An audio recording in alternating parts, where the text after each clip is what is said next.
શિક્ષણ મંત્રી પ્રફુલ્લ પાનસરિયાના વિસ્તાર સ્વામિનારાયણ મિશન રસ્તો દયનીય હાલતમાં।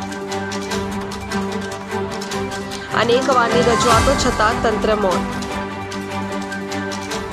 આપના કોર્પોરેટ મહેશ અણગણ દ્વારા વારંવાર તંત્રને રજૂઆત કરવા છતાં તંત્ર જાણે બુદ્ધિનું દેવાળું ફૂંકવા બેઠી હોય તેમ નિંદ્રાધીન।